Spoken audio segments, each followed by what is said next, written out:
네, 오늘 히브리서 2장 계속 보시겠습니다. 한 절 한 절 우리 성경 정독반 여러분 차분하게 우리 자리를 정돈하시고 성경 펴시고 오늘 주시는 말씀을 기대하시면서 결국 천리길도 한 걸음부터 조금 그 교리적이고 또 신학적인 내용들이 있어서 이렇게 쉽게 이렇게 대충 할 수 있는 본문들이 아니고 우리가 또 정독반 careful reading class 아닙니까?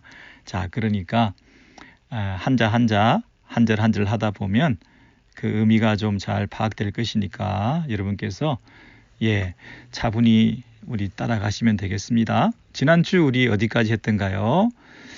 지난주에 우리 시편 8편에 관한 말씀을 우리 나눴는데요. 시편 8편도 쉽지가 않았습니다.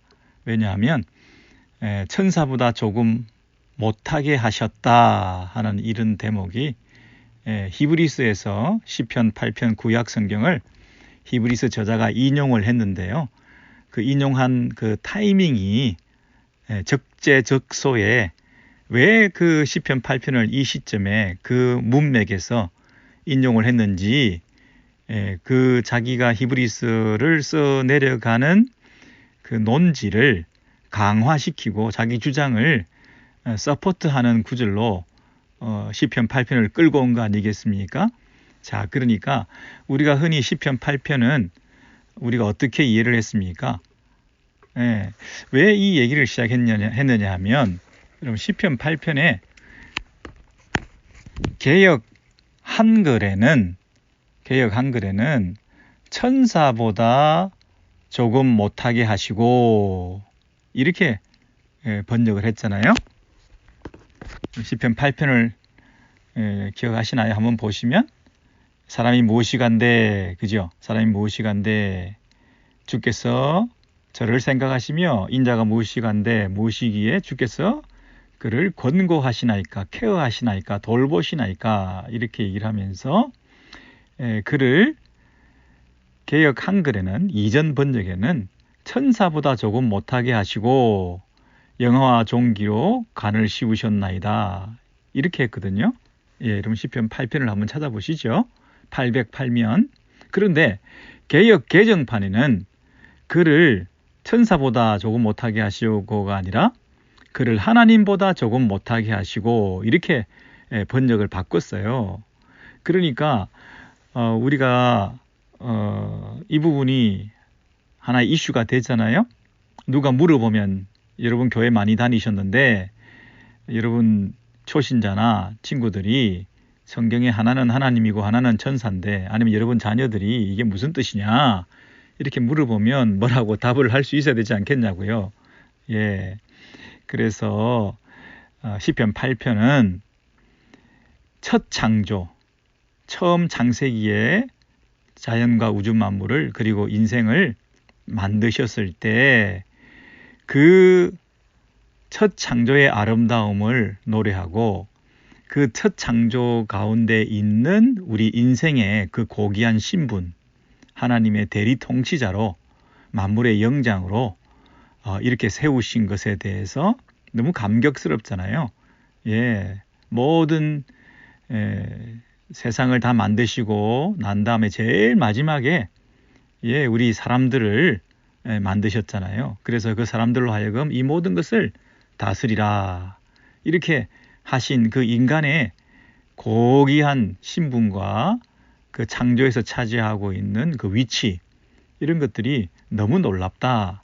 그런 면에서 하나님을 대리하는 하나님의 형상으로 이 땅에 남겨져 있는 하나님의 왕권을 이 땅에서 수행할 수 있는 그런 인생들로 사람을 창조의 절정으로 지으셨다는 거예요.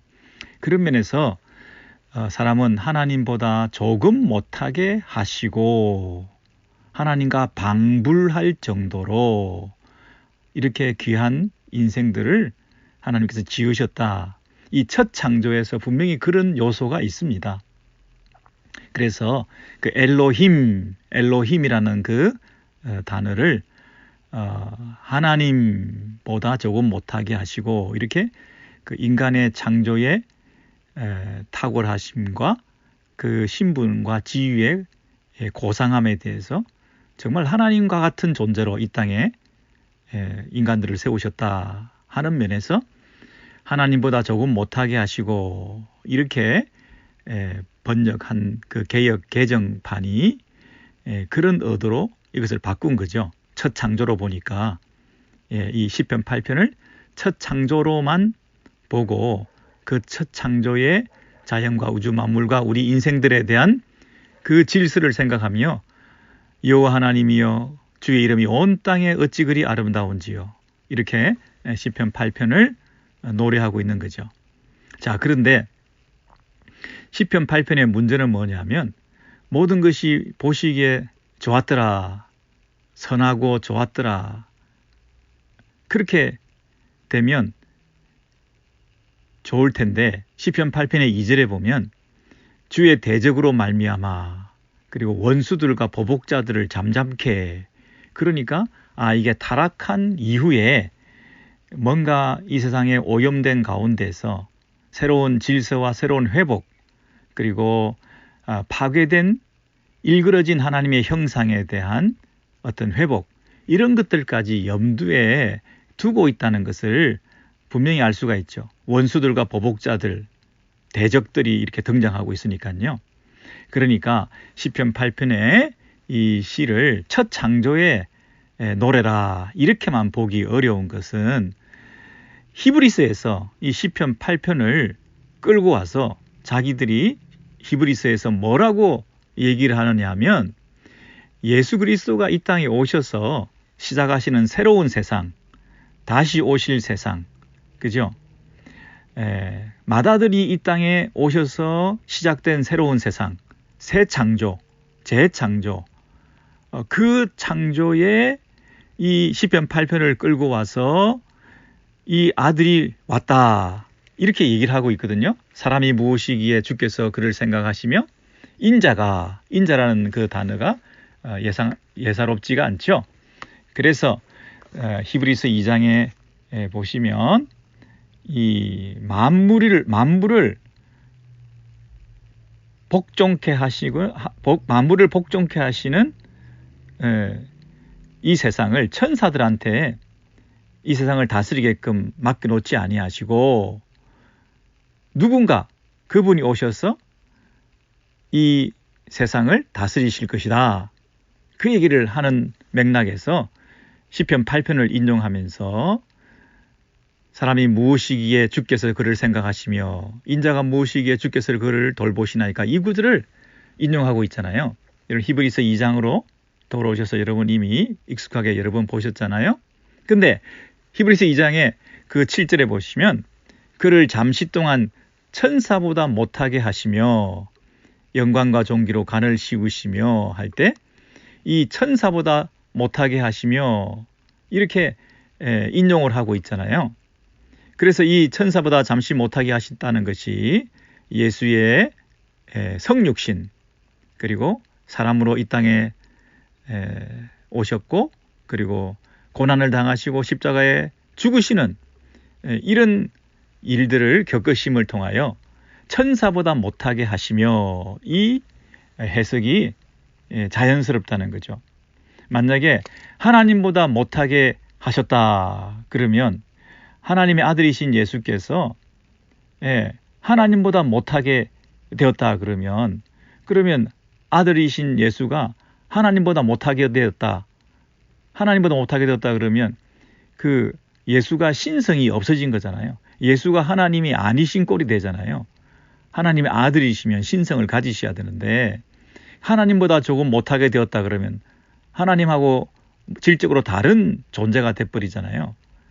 그것보다는 차라리 천사보다 조금 못하게 하시며 그 하나님의 아들이신 그분께서 이 땅에 고난당하시고 십자가에 죽으시는 그 모든 일들을 묘사할 때 그 아들이 하나님보다 못하게 되었다 하지 말고 천사보다 조금 못하게 하시고 이것이 자연스러운 인종이라 이렇게 말할 수 있죠.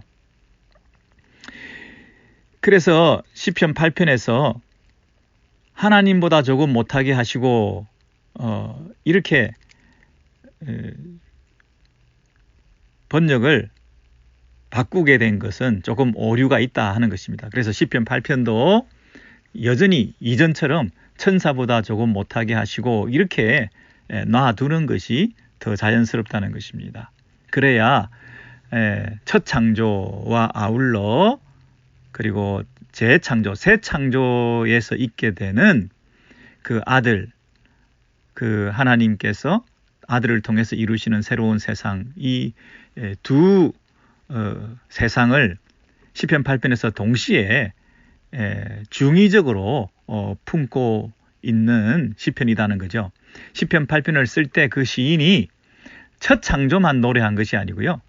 첫 창조 플러스 앞으로 있게 되는 재창조, 고난당하셔서 그 아들이 죽으심으로 하나님의 형상을 회복하고 죄로 오염됐고 대적자들이 있는 이 세상을 온전히 회복하게 될 그런 새로운 세상, 새 창조, 그 구원의 회복이 있는 그 놀라운 새로운 창조까지 염두에 두고 시편 8편을 노래하고 있다는 것입니다.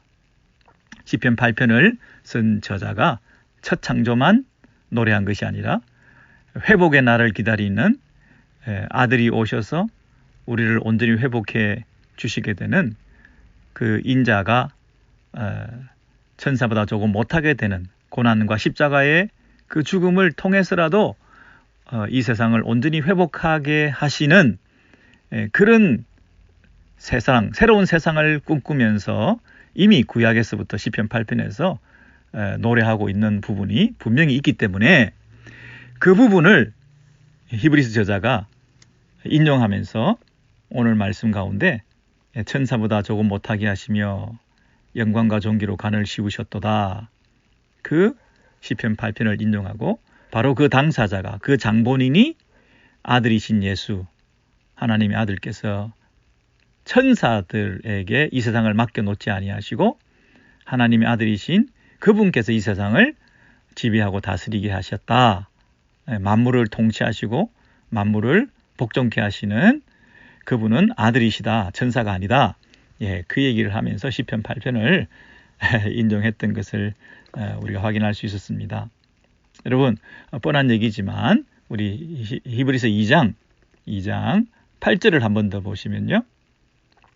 히브리서 2장 8절에 보시면 만물을 그 발 아래에 복종하게 하셨느니라 하였으니 만물로 그에게 복종하게 하셨은즉 복종하지 않은 것이 하나도 없어야 하겠으나.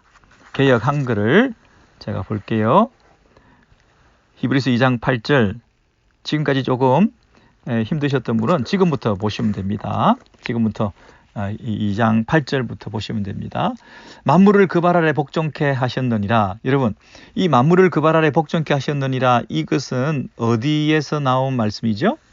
네, 그 시편 8편에 거기 6절 찾으시면 좋겠네요. 시편 8편에 6절에 보시면 808면 시편 8편 6절에 보시면 주의 손으로 만드신 것을 다스리게 하시고 만물을 그의 발 아래 두셨으니 그랬잖아요.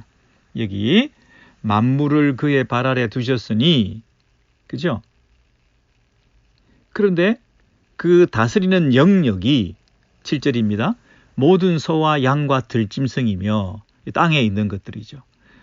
8절에는 공중에 나는 새들, 그리고 바다의 물고기, 그리고 바닷길에 다니는 것, 이렇게 땅과 공중과 바다와 온 세상 우주 만물 가운데 다스리고 통치하시는 이런 권세를 우리에게 주셨다는 거죠.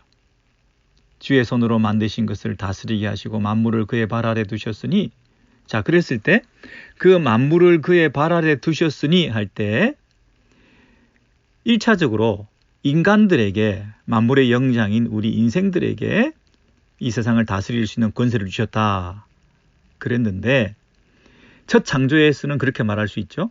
근데 우리가 시편 8편을 첫 창조로만 보지 않고 재창조를 기대하고 노래하는, 재창조에 대한 소망이 있는 그런 예언적인 시라고 제가 말씀드렸잖아요.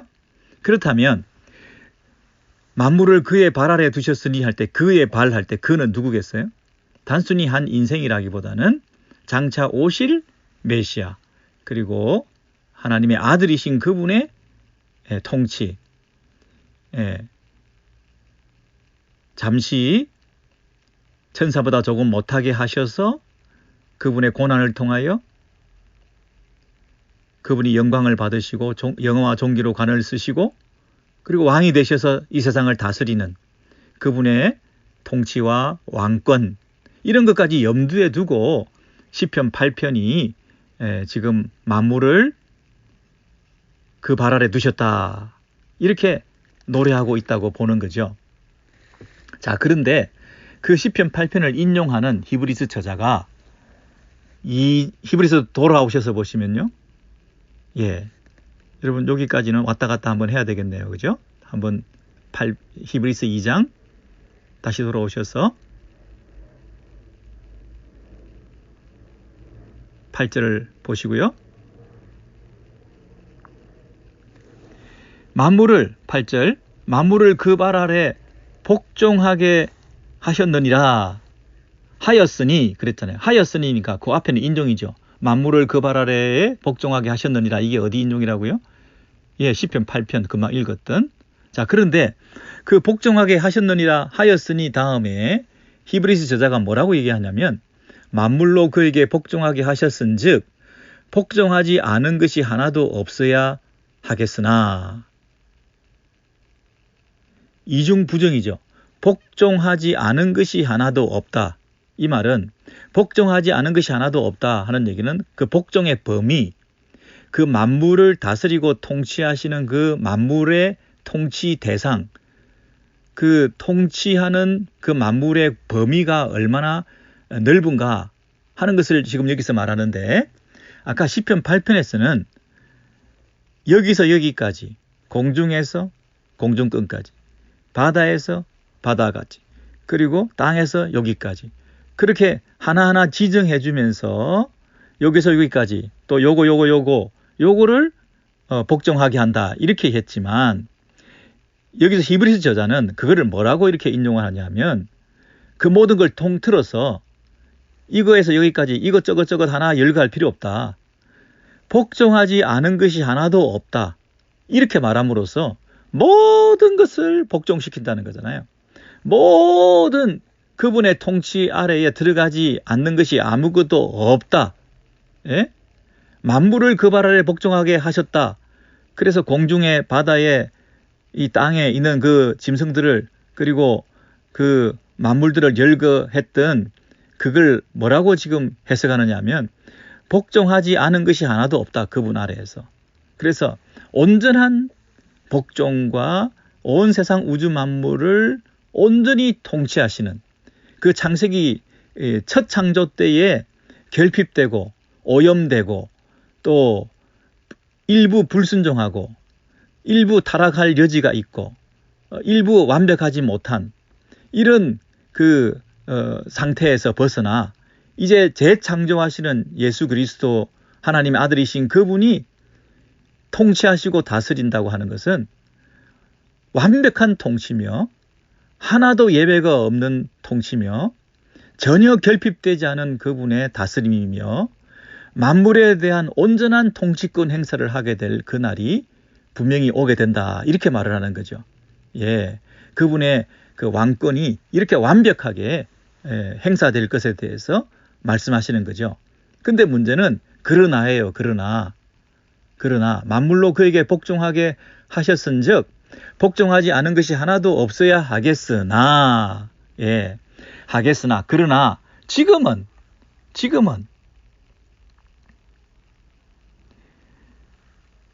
우리가 만물이 아직 저에게 복종한 것을 보지 못하고 그랬습니다.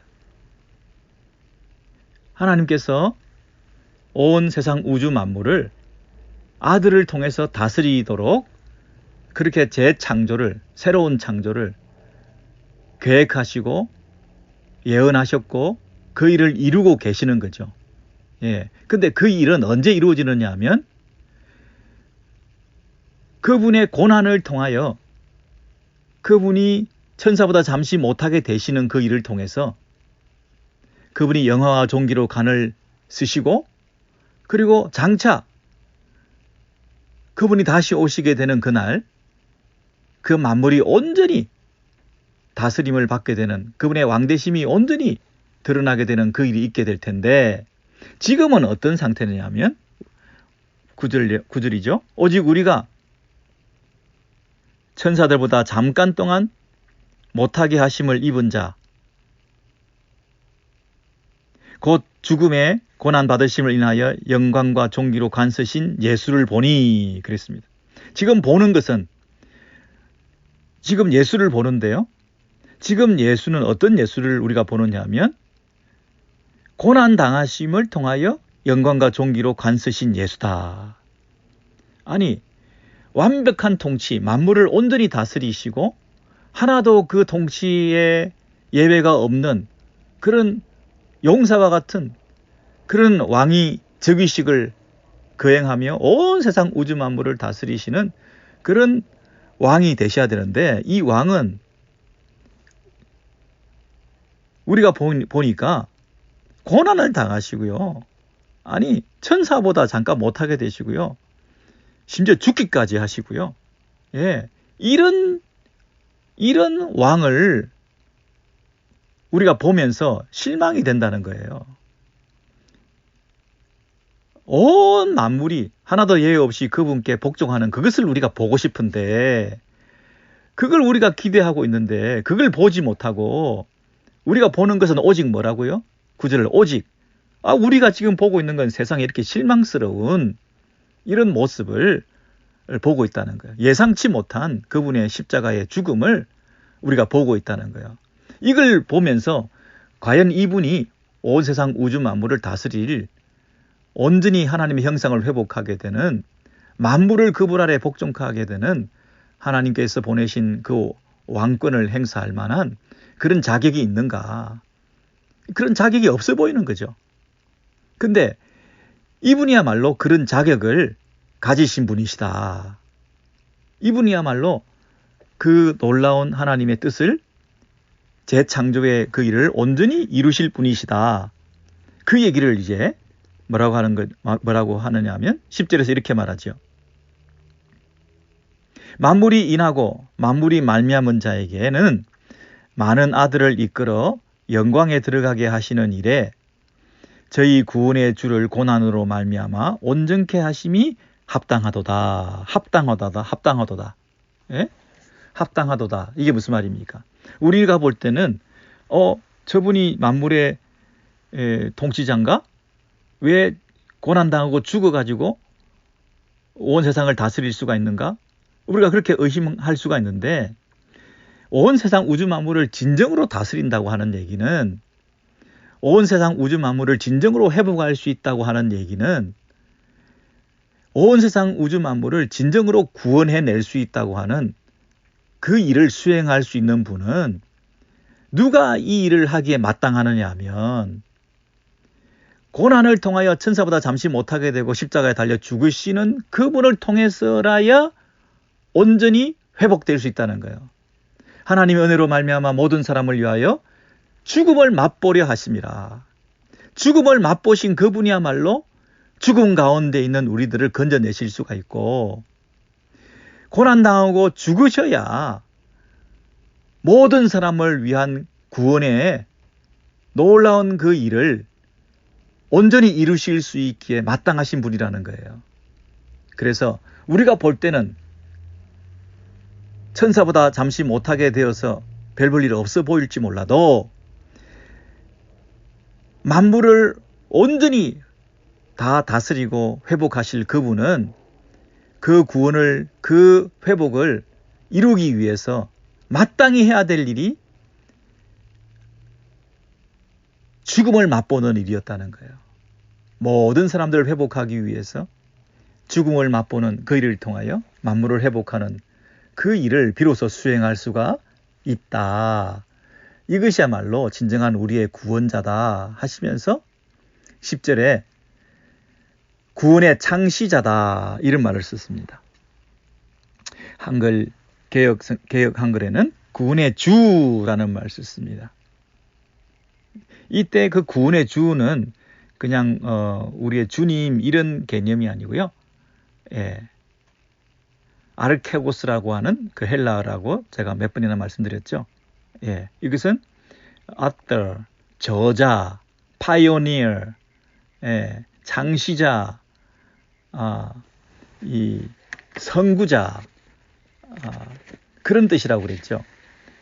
길을 개척해 나가는 분, 정글에서 숲으로 앞이 꽉 막혀 있는데 큰 칼을 꺼내들고 제일 앞장서 가지고 그거 길을 막혀 있는 길을 쳐내면서 그 길을 뚫어 나가면서 그 길을 만들어서 뒤에 따라오는 사람들이 그 길을 통과할 수 있도록 도와주는 구원의 창시자, 구원의 길을 여시는 분, 우리의 리더라 그랬죠. 인도자라 그랬죠. 그분을 따라가면 그분이 길을 열어주심으로 그분과 함께 붙어 있을 때 그분이 주시는 그 구원을 얻을 수 있다 하는 면에서 구원의 창시자, 구원의 파이오니어 그런 말을 쓴다는 것입니다. 그래서 여기서는 구원의 주 그 단어를 생각해 보십시오. 믿음의 주, 구원의 주, 히브리서에서 그런 말을 쓸 때는 우리의 믿음을 완성하시는 분, 구원의 주, 우리의 구원을 완성해 주시는 분, 책임지시고 처음부터 끝까지. 그래서 이 예수 그리스도께서 10절을 보십시오. 만물이 인하고 만물이 말미암은 자에게는 많은 아들들을 이끌어 영광에 들어가게 하시는 일에 저희 구원의 주를 고난으로 말미암아 온전케 하심이 마땅하다, 합당하다 그랬습니다. 10절에 만물이 인하고 만물이 말미암은 자에게는 이게 무슨 말입니까?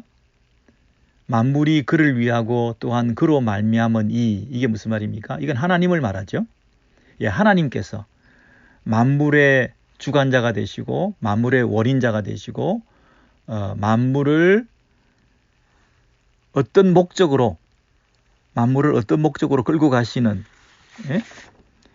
만물이 인하고 이 말이 무슨 말이에요? 만물의 목적이 되시고 만물이 말미암은 자에게 이게 무슨 말입니까? 만물의 과정이 되시고 만물의 모든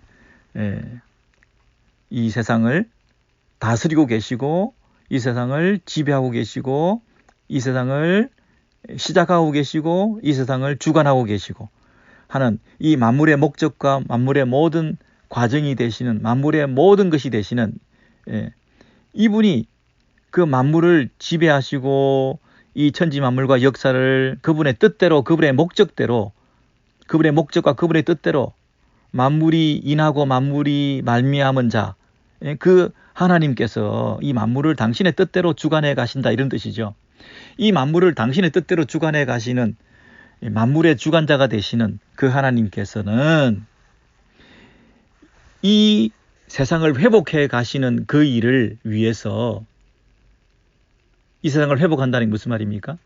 많은 아들들을 이끌어 영광에 들어가게 하시는 일, 그게 만물을 회복하고 이 타락한 세상을 재창조를 통하여 첫 번째 아담이 실패한 그 아담 대신에 두 번째 아담으로 오신 우리의 구원의 주가 되시고 구원의 창시자가 되시는 당신의 아들을 통해서 많은 아들들을 회복하고 영광에 들어가게 하시는 그 일, 그 일을 수행함에 있어서 어떻게 이 많은 아들들을 죄 없다 그러고 죄를 용서해 주셔서 하나님의 영광에 들어올 수 있는 하나님의 자녀로 그들을 만들고 회복할 수 있겠습니까?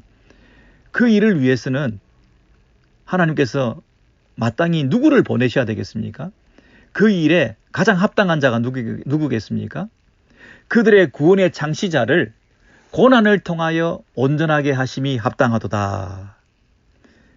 우리의 죄 문제를 해결하시기 위해서 우리의 죄 문제를 짊어지시고 십자가에 달려 죽으시는 그 고난의 과정을 통해서, 아니 우리 인생들을 그냥 내버려 두시면 우리 인생들은 아무 방법이 없죠.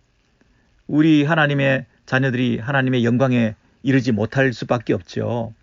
모든 사람이 죄를 지었는데 어떻게 하나님의 영광에 이를 수 있겠습니까? 근데 이 많은 하나님의 아들들을 이끌어 영광에 들어가게 하시기 위해서는 우리를 그냥 내버려 두실 수 없어서 하나님의 아들을, 죄 없는 하나님의 아들을 이 땅에 사람으로 보내신 거죠. 그래서 사람으로 보내시고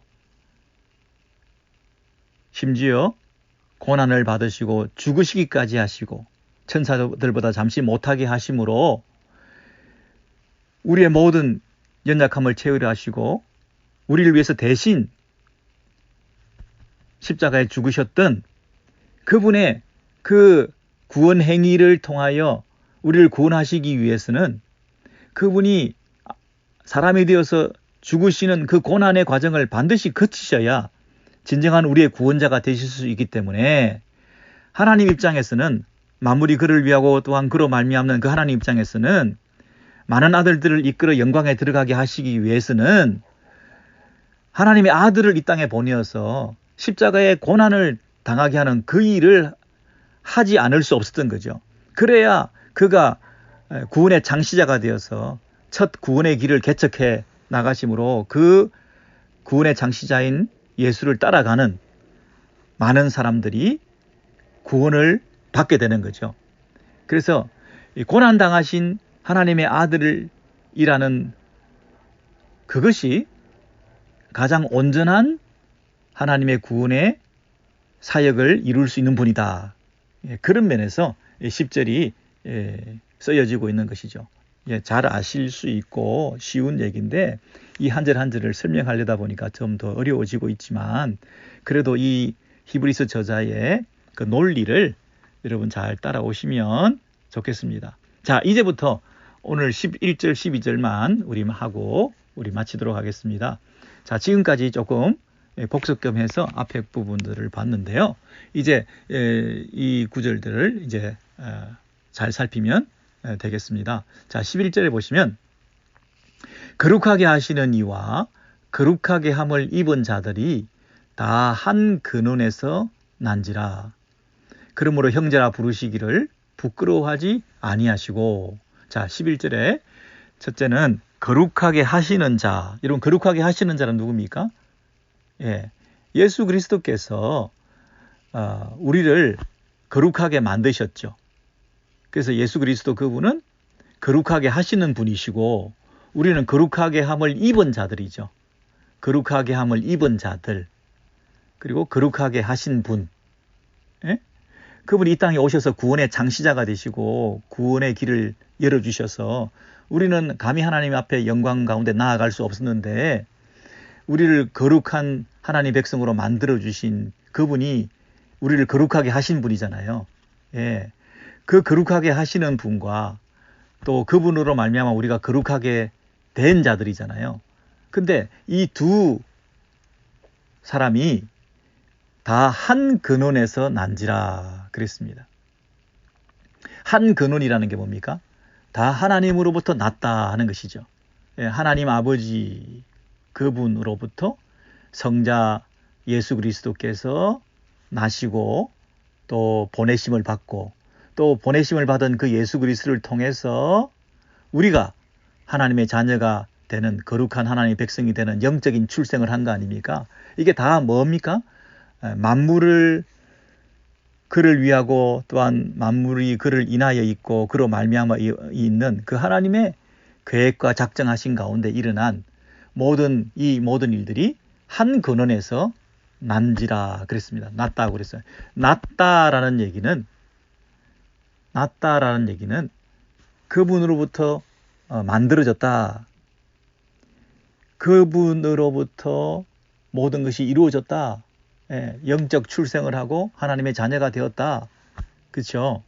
한 하나님 아버지로부터 우리 예수 그리스도와 또 우리 성도들이 하나님을 아버지라고 부르는 이런 관계가 되었다. 여러분, 똑같이 한 아버지를 부르는 우리 관계를 뭐라고 하느냐면 형제라, 이렇게 얘기를 합니다. 형제라. 여러분, 근데 형제는 비슷한 한 부모에게서 나서 모든 것을 공유하는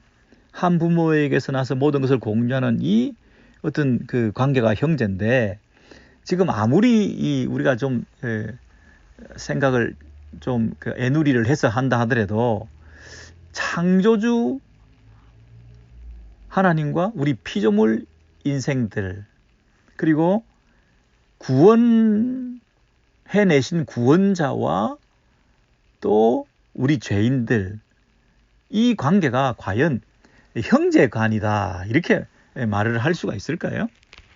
우리가 어떻게 예수 그리스도와 형제가 될 수가 있습니까?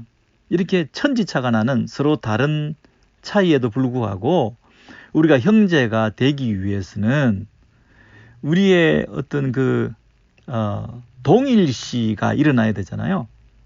우리가 예수 그리스도를 닮아갈 수는 없고, 우리가 예수 그리스도와 똑같아지는 동일시가 일어나서 우리도 예수가 하나님을 아버지라고 부르는 것처럼 우리도 하나님을 아버지라고 부를 수가 없는 거죠. 없었던 거죠.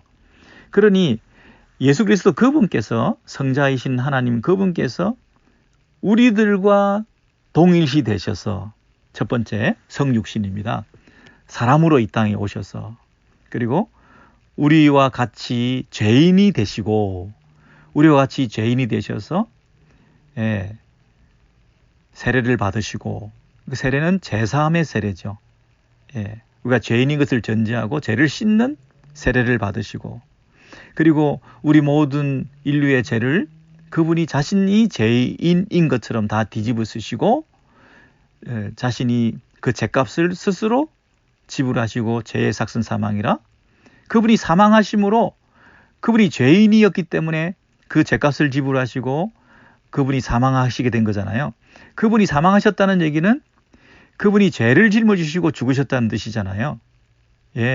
그러므로 그분이 사람이 되시고 죄인이 되시는 그 동일시를 통해서 우리와 똑같이 되신 거죠. 그래서 비로소 우리가 예수 그리스도의 그 죽으심과 인간으로 이 땅에 오셔서 죽으시는 그 일을 통해서 우리와 똑같이 되신 그 예수 그리스도의 우리를 위해서 대신 죽으신 그 사역으로 인해서 우리가 영적인 출생을 하고 하나님을 아버지라고 부를 수 있게 된 그런 관계로 들어가게 되었다는 것입니다. 우리가 감히 어떻게 예수 그리스도와 형제가 될 수 있냐고요. 그건 있을 수 없는 일이라는 걸 지금 계속 얘기를 드리는데요.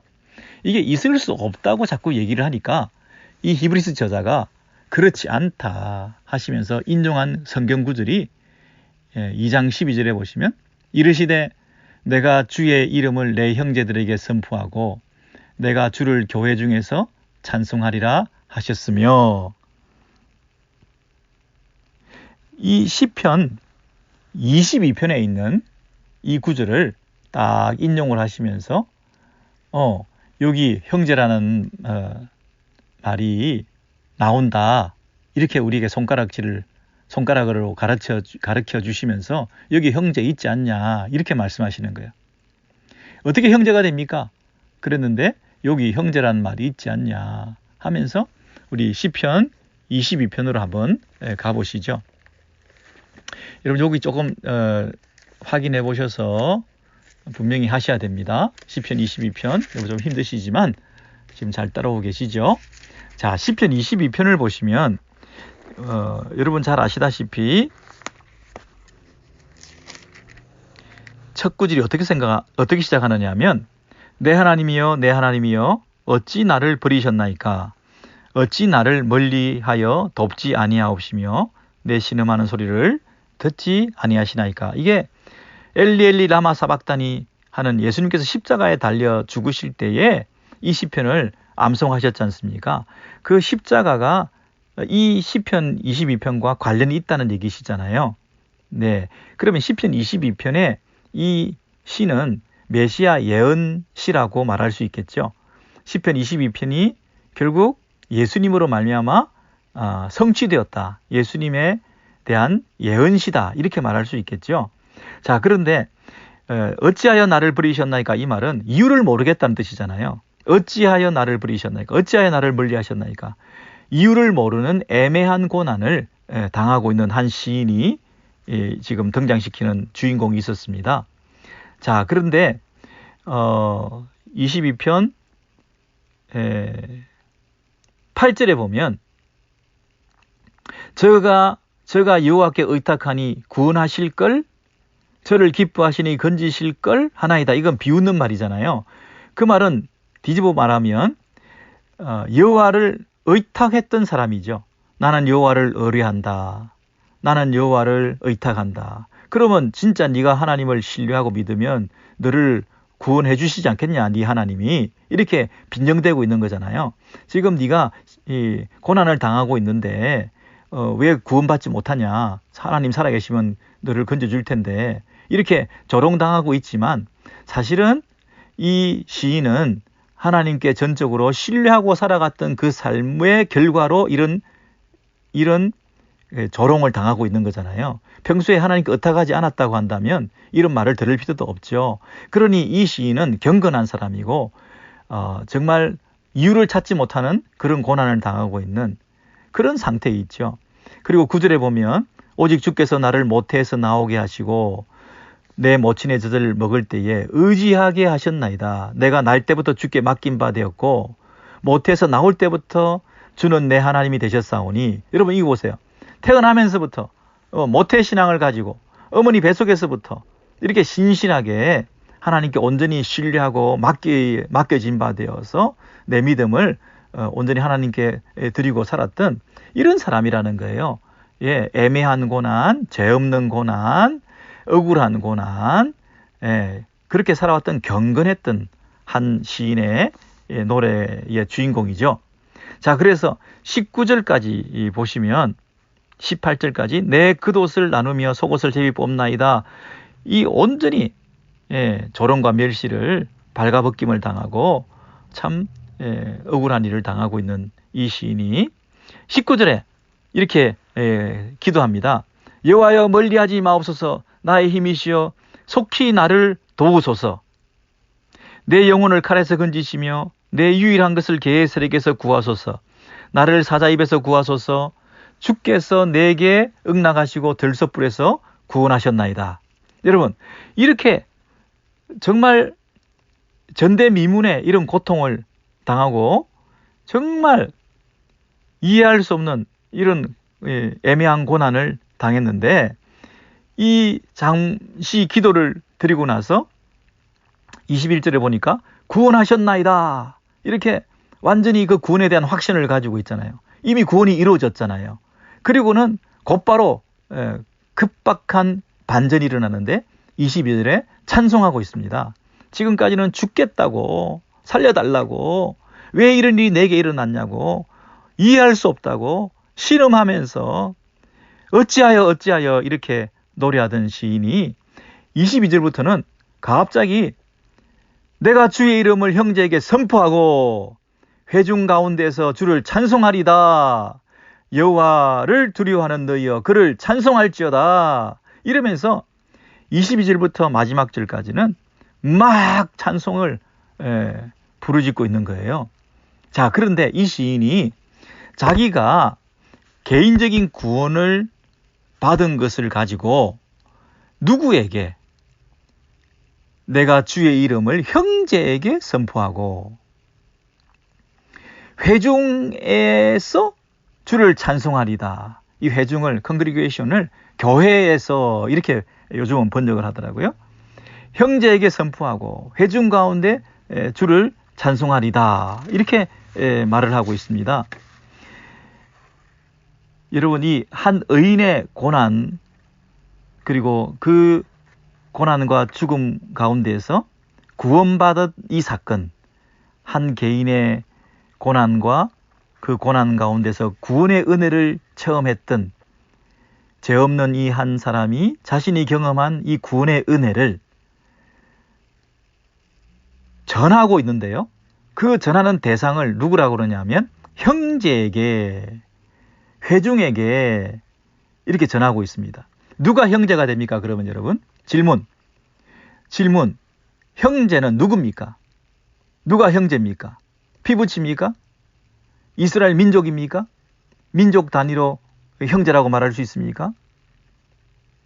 혈연적인 지연적인 관계에서 내 형제다 이렇게 말할 수 있습니까?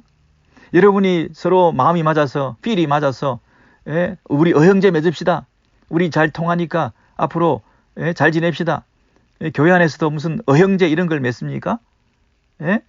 너무나 천박하잖아요. 여러분 누가 형제입니까? 누가 형제입니까?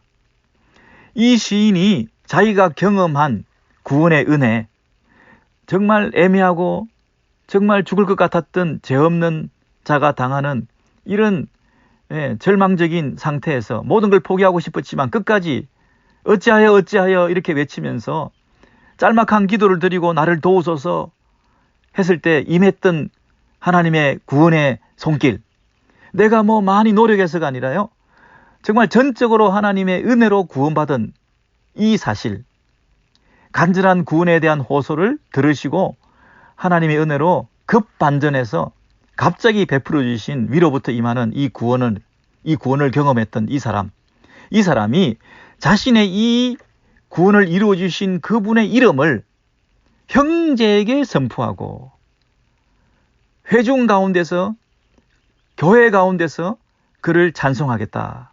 여러분, 그러면 누가 형제냐고요? 누가 교회냐고요? 누가 회중이라고 말할 수 있습니까? 한 사람이 자기가 받은 그 구원의 은혜를 공유하는 무리, 자기가 경험한 그 죄 없는 자가 하나님의 특별하신 은혜로 위로부터 임하는 그 구원을 전적인 은혜라고 하는 그 사실을 간증할 수 있는 그런 무리, 이 형제 관계는 혈연이나 지연의 관계가 아니고, 여기서 뭐 우리가 이스라엘 민족이라고 쉽게 생각할 수 있겠지만 이스라엘이 아닌 것이, 거기 밑에 쭉 보시면 27절에 보시면 27절에 땅의 모든 끝이 여호와를 기억하고 돌아오며 열방의 모든 족속이 주의 앞에 경배하리니, 여러분 보세요. 땅의 모든 끝, 한 이스라엘 지역 단위의 장소의 한계를 뛰어넘는 모든 것이 여호와를 기억하고 돌아오며 모든 족속이, 열방의 족속이 주 앞에 경배하리니 그랬잖아요. 그리고 경계와 이 수평적인 장소의 외연의 확대뿐 아니라 30절에 보면 후손이 그를 봉사할 것이며 대대에 주를 전할 것이며 그랬잖아요. 장차 날 백성에게 그랬잖아요. 그러니까 시간적으로도 수평적으로뿐 아니라 수직적으로 대대에 있는 모든 사람들에게 이 하나님을 증거하는, 이 구원의 은혜를 선포하는 그 무리, 이 한 시인이 이런 고통을 당했지만 자신이 경험했던 이 구원의 은혜를 공유하고 나누고 선포하고 함께 찬송하고 하는 이런 영적인 출생이, 이 은혜를 함께 공유함으로써 형성되는 관계가 형제관계라는 거죠. 이 형제관계가 수평적으로 수직적으로 얼마든지 확장될 수 있다는 거죠. 이스라엘 민족의 그 장소와 그 시간의 한계를 극복하고 온 땅끝까지 대대로 이 형제관계가 확장되고 이 교회와 회중의 외연이 확대될 수 있다고 이렇게 말을 하고 있습니다. 이 맥락을 가지고 히브리서 저자가 이 형제라는 개념이 구약에서부터 이렇게 주어졌는데, 우리 히브리서로 다시 돌아오셔서요.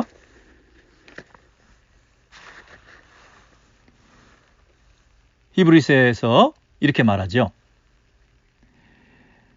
이르시되, 12절입니다. 이르시되 내가 주의 이름을 내 형제들에게 선포하고 내가 주를 교회 중에서 찬송하리라 하셨으며, 이 히브리서의 이 12절이 시편 22편의 그 22절, 23절, 22절 거기를 인용하면서 형제가 뭐냐? 한 사람의 구원의 은혜를 함께 공유하는 그 무리가 땅끝까지 그리고 대대로 그 형제라고 부르지 않았냐? 그게 교회라고 부르지 않았냐? 그러므로 이 예수 그리스도 거룩하게 하시는 이와 거룩하게 함을 입은 자들이 한 근원에서 난 형제 관계가 된다는 거죠. 왜냐하면 한 사람의 애매한 고난, 예수 그리스도의 그분의 십자가의 죽으심을 통하여 그분이 구원을 경험했고, 이 땅에서 우리를 거룩하게 하시는 분으로서 우리를 거룩하게 함을 입게 만든 우리들이 같은 그 거룩, 구원, 그 받은 은혜를 공유하는 관계가 됐잖아요. 한 근원에서 나고 같은 은혜를 공유하고 있고, 그 예수 그리스도의 죽으심과 부활에 우리가 연합되어서 그분이 죽으시고 우리가 함께 죽고 그분이 부활하시고 우리가 함께 부활하는 이런 관계를 통해서 이 구원의 은혜를 우리가 경험했잖아요.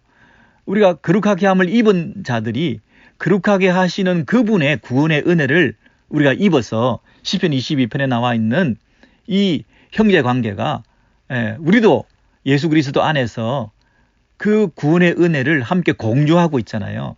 우리가 이 하나님께서 우리에게 베풀어 주신 그 하나님의 그 놀라운 은혜를 함께 마음에서부터 노래하고 있잖아요. 그러므로 우리는 형제들이라는 거예요. 예수님과 함께. 그리고 우리는 교회 중에서 우리 모두가 한 형제들이 그 주의 이름을 부르며 주께서 우리의 형제가 되시고 주께서 우리의 맏형이 되시고 예수 그리스도 그분을 하나님께서 맏아들도 삼으셔서 그 예수께 붙은 우리를 함께 한 형제로 삼아주셔서 감히 하나님을 아버지라고 부르며 내가 교회 중에서 주를 찬송하고 내가 주의 이름을 내 형제들에게 선포해서 이런 이 관계를 형성하게 되었다는 것입니다. 그러니 우리가 예수 그리스도의 그 고난을 통하여 낮아지셔서 구원의 길을 개척하고 열어주심으로 우리가 그분께 붙어서 거룩하게 하시는 이와 거룩하게 하며 일본 자들이 한 형제가 되었다는 이 사실이 너무나 놀랍고 구약에서부터 이미 예언되었고 하나님이 그 일을 지금 이루어 주셨다는 사실을 우리가 생각하고 너무너무 감사하고 내가 주를 교회 중에서 찬송하리라 이 말씀이 이루어졌다는 것입니다.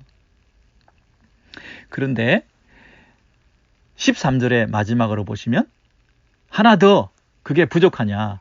형제라고 하는 것이 예수께 붙어서 네가 예수의 형제가 되고 예수의 구원에 너도 함께 구원받았다는 사실이 잘 믿겨지지 않냐?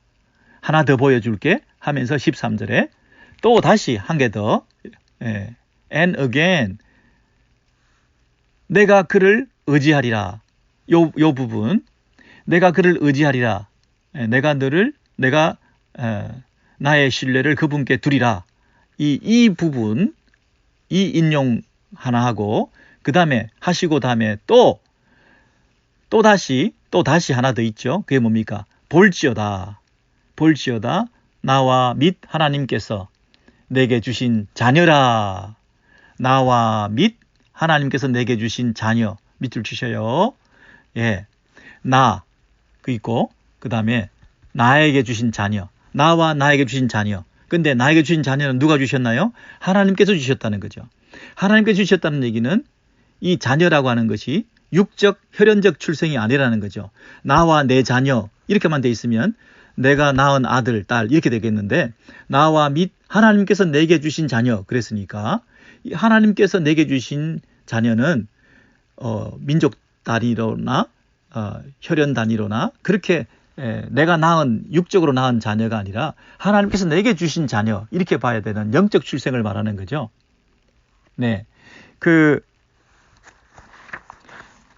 구약 성경을 한번 가보시죠. 구약 성경의 마지막으로 우리 이사야서 8장으로 가시면 이런 구절이 있습니다. 자, 이사야 8장 여기 중요한데요. 여러분 이것만 맞히시면 되겠습니다. 977면 이사야 8장입니다. 찾으셨죠? 네.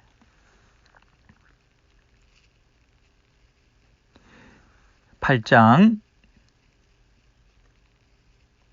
13절에 제가 읽어드릴게요. 13절에 개역 한글로 읽을 텐데요. 만군의 여호와 그를 너희가 거룩하다 하고 그로 너희의 두려워하며 놀랄 자를 삼아라. 이런 만군의 여호와를 여호와 하나님을 너희가 거룩하다 하고 그 만군의 여호와 하나님을 너희가 두려워하고 그분을 정말 신뢰하는 그분을 전적으로 의지하고 그분만을 섬겨라 이런 말이잖아요. 그가 거룩한 피할 곳이 되시리라. 그분만 너희의 피난처로 삼아라. 만군의 여호와만을 신뢰하고 그분만을 의지해라. 그 얘기잖아요. 근데 그러나가 나오죠. 그러나 이스라엘의 두 집에는 거치는 돌 걸리는 반석이 되실 것이며 예루살렘 금명에는 함정 올무가 되시리니 많은 사람들이 그로 인하여 거칠 것이며 넘어질 것이며 부러질 것이며 걸릴 것이며 잡힐 것이니라. 여러분 이 말은 무슨 말이죠? 이스라엘 백성들이 하나님만을 신뢰하지 않는다는 얘기입니다. 이스라엘 백성들이 하나님만을 거룩하다 하지 않는다는 얘기입니다. 이스라엘 백성들이 하나님만을 그의 피난처로 삼고 의지하지 않는다는 것입니다. 다른 길을 찾고 다른 방법을 모색하고 다른 외교적인 손을 내밀어서 다른 나라를 원조를 요청하고 맹약을 해서 계약을 맺어서 다른 조약을 통해서 그 나라의 왕을 더 신뢰하고 그들이 우리를 안전하게 지켜줄 것이라고 그렇게 하나님을 배신하고 이런 일이 있다는 거죠. 이런 일이 계속될 때에 16절입니다. 16절 너는 증거의 말씀을 싸매며 율법을 나의 제자 중에 봉함하라 그랬습니다. 여러분 이 하나님의 말씀을 싸매고 율법을 나의 제자 중에 봉함하라. 이게 무슨 뜻입니까? 봉함하라. 예? 이게 실링하라는 거 아닙니까? 노출되지 않게 하라는 거 아닙니까? 예? 그러니까 이스라엘 백성들은 다 하나님을 등지고 배신하고 신뢰하지 않고 하나님을 무시할 텐데 그 중에 일부 나의 제자 중에 봉함하라. 이 말은 뭡니까?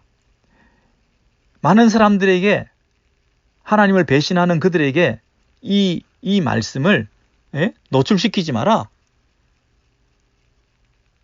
하나님을 순종하지 않는 그 많은 사람들에게 이 말씀이 아무 의미가 없다. 그 말은 무시당하는 이 하나님의 말씀을 나의 제자, 이 제자라는 것은 배우고 가르치는 관계를 의미하잖아요. 말씀을 배우고 가르치는 이 나의 제자들에게만 이 말씀이 의미 있고 이 말씀을 나의 제자들에게만 특권으로 주어진다.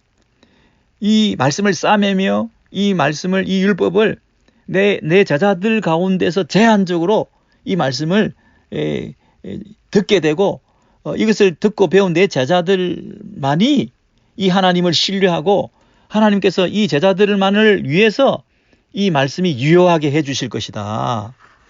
그런 뜻이잖아요. 나의 제자라는 말이 뭡니까, 여러분? 나가 있고 그 다음에 나의 제자가 있죠. 나의 제자라는 말은 내가 말씀을 내 제자에게 가르치고 내 제자는 내가 전하는 이 말씀을 배웠다 하는 관계를 전제하고 있죠. 누가 제자가 됩니까? 배우고 가르치는 관계라야 제자가 되는 거잖아요. 뭘 가르치고 배웁니까? 말씀을, 율법을, 하나님 말씀을 가르치고 배우는 이 관계를 통해서 참된 제자가 되는 거죠. 근데 그 나의 제자를 17절에 이렇게 말합니다. 17절에 이제 야곱 집에 대하여 낯을 가리우시는 여호와를 나는 기다리며 그를 바라보리라. 야곱 집에 대하여 낯을 가리우시는 여호와가 무슨 뜻입니까?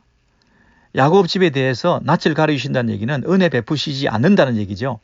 그들이 심판당할 수 있다는 거죠. 그들의 형편을 외면하신다는 거죠. 하나님이 자신을 드러내지 않으신다는 겁니다. 야곱 집에 대하여 낯을 가리우시는 여호와, 우리를 외면하시고 우리를 불쌍히 여기지 아니하시고 이스라엘을 심판하시는 여호와, 그 여호와, 나를 버리시고 나를 심판하시고 나를 케어하지 아니하시고 이런 고통을 당하는 가운데 우리를 버리신 것 같은 그 여호와, 그럼에도 불구하고 나는 그 여호와를 기다리겠다는 거죠. 낯을 가리우시는 여호와를 나는 그럼에도 불구하고 기다리고 그럼에도 불구하고 내가 그를 바라보리라, 소망하리라, 그를 의지하리라. 그를 바라보리라가 뭡니까? 그를 의지하리라. 이게 아까 히브리서에서 인용한 그 구절이에요. 그를 바라보리라. 내가 신뢰를 그분께만 두겠습니다. 그를 바라보리라. 그런데요, 18절에 보라, 볼지어다. 볼지어다. 히브리서에서는 볼지어다 그랬죠? 보라, 나와 및 여호와께서 내게 주신 자녀들이, 그 다음에 여호와께서 내게 주신 자녀들이 이스라엘 중에 징조와 예표가 되었나니 이는 시온산에 계신 만군의 여호와께로 말미암은 것이니라. 여러분, 나와 내 자녀들, 나와 내게 주신 자녀들. 근데 아까 그 위에서는 16절에서는 나와 나의 제자들. 그러니까 이 제자들은 말씀을 배우고 가르침으로써 제자가 된다 그랬는데 여기서 18절에서는 나와 나의 자녀들 그랬어요. 영적 출생을 했다는 거죠. 여호와께서 내게 주신 자녀들이거든요. 이것은 육적인 혈연적인 자녀들이 아니에요. 내게 주신 자녀들이라는 얘기는 하나님께서 주셨기 때문에 영적 출생이죠.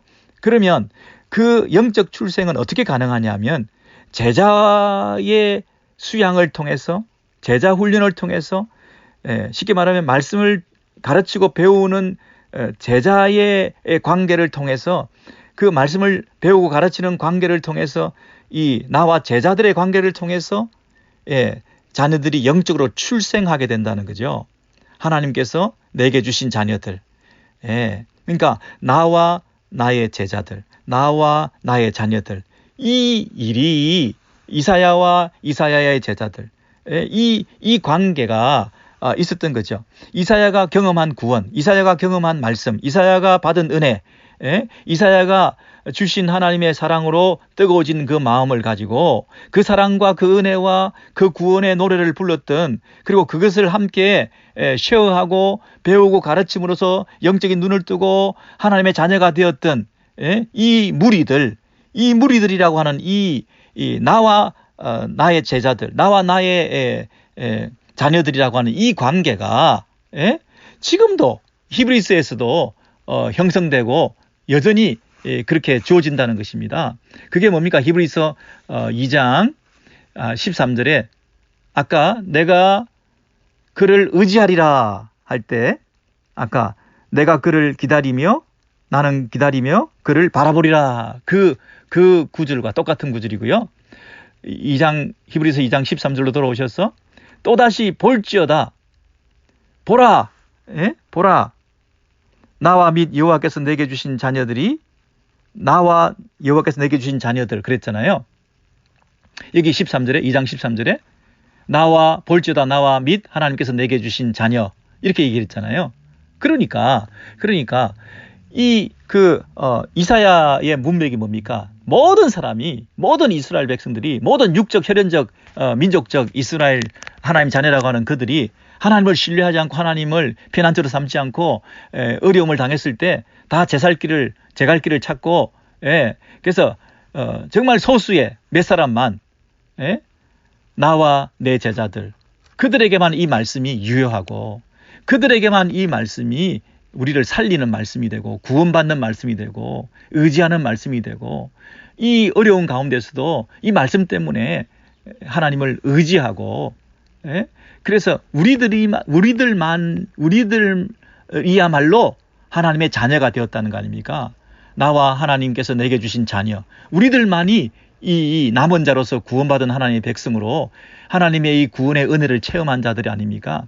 이 마지막 세대에 이 무너지는 심판의 가운데에서도 하나님께서 낯을 가리우시는 이런 고통을 당하는 가운데서 이스라엘에 전면적으로 임한 이 심판의 어두운 그림자 가운데서도 나와 내 제자들, 하나님 말씀을 주고받고 배우며 영적 출생을 했던, 그리고 하나님의 구원의 은혜를 경험했던, 우리를 위하여 아직도 살아계시는 하나님을 우리가 신뢰하고 그를 의지하리라 우리가 믿음을 표현했던 이 소수의 무리, 이들이야말로 하나님의 자녀가 아니냐. 그 얘기를 하면서 이렇게 두 번이나 내가 얘기를 해준다는 거죠. 첫 번째 얘기는 뭐였습니까? 시편에서 구원의 그 애매한 고난 가운데서, 절망 가운데서도 하나님의 은혜로 구원받았던 한 시인이 그 구원의 은혜를 공유하고 싶은 형제들이 있었잖아요. 그 구원의 은혜를 함께 나누었던 그 형제들이 있었잖아요. 그 형제들이 이 한 사람의 구원에 대해서 함께 회중 가운데서 노래했잖아요. 그래서 그 시인과 그 형제들, 그 시인과 그 무리들, 그 시인과 구원의 은혜를 함께 나누었던 그 교회들, 이 관계처럼, 그리고 이 이사야와 이사야의 제자들, 이사야가 낳았던 영적 출생을 했던, 함께 하나님의 은혜를 경험하고 구원의 은혜를 노래하고 전적으로 하나님을 의지하리라, 이 하나님만을 신뢰하리라 했던 그것처럼 지금 신약 시대에 와서 예수께서 거룩하게 하시는 분과 거룩하게 함을 입은 우리들이 한 형제가 되었다는 거예요. 우리가 어떻게 형제가 됐느냐? 그 어떻게 우리가 유대감을 가지고 하나로 한 묶음을 가지고 한 교회에서 찬송하고 우리가 형제가 될 수가 있냐? 형제가 어떻게 되냐? 우리가 어떻게 연결이 되냐? 창조주와 피조물, 구원자와 죄인, 이 엄청난 차이를 어떻게 극복할 수 있냐? 근데 그것은 우리의 구원의 주가 되시고 구원의 장시자가 되시는 먼저 예수께서 자신이 받은 그 구원의 경험을 통하여 십자가에 죽으시고 부활하신 그 하나님의 은혜를 입었던 그 경험을 통해서 그 예수 그리스도의 십자가의 죽음과 부활에 연합되어 있는 우리 모든 성도들이 한 형제가 되었다는 것입니다. 예수와 그 무리, 예수와 교회, 예수와 한 형제들 된 우리 모두가 이렇게 연결되어서 이제 우리는 예수께서 우리를 형제라 부르시는 것을 부끄러워하지 아니하시고 우리를 한 형제 삼아 주셨다는 이 사실에 대해서 이게 보통 일이 아니라는 것에 대한 그 감격을 가지고 이 구원의 확신에 대해서 흔들리지 말라 하는 것입니다. 우리의 구원은 이렇게 만물을 주관하시는 하나님께서 그 아들을 이 땅에 보내셔서 고난을 통하여 천사보다 조금 못하게 낮아지시는 그 죽음을 통해서, 그 죽음을 맛보시는, 잠시 죽음을 맛보시는 그 죽음을 통해서 이 모든 사람을 영광으로 인도해 드리시기 위해서 모든 일들을 계획하시고 구약에서부터 예언하셔서 그 일을 먼저 이루신 구원의 장시자가 되시고 구원의 주가 되시는, 구원의 리드가 되셔서 우리를 인도해 주시는 그분만 따라가면 이제 우리는 그분의 가신 그 구원을 함께 공유하며 그 아들에게 베풀어 주신 하나님의 은혜를 우리가 함께 누리면서 그 예수와 연합된 우리 하나님의 자녀들이 하나님을 아버지라고 부르고 예수 그리스도께서 우리를 형제들이라 불러주시는 걸 부끄러워하지 아니하시는 당당한 하나님의 자녀가 되었다는 사실 때문에 우리가 감격하시고, 이 히브리서 저자가 이런 논리를 가지고 우리에게 설명을 여러 번 해주시고 구약을 인용해 주시면서 우리에게 구원의 확신을 가져라, 너희는 하나님의 자녀다, 이렇게 히브리서 독자들에게 떠내려가고 있고 의심하고 있고 유대교로 돌아가려고 하는 그들에게 이렇게 두 번, 세 번 강조하시면서 간절하게 말씀해 주셨던 이 말씀 우리도 동일하게 받고 우리가 더 구원의 깊은 자리에 나아가셔서 더 큰 확신과 또 소망과 또 찬송과 또 형제됨의 그 사랑이 우리 가운데 넘치시기를 바랍니다.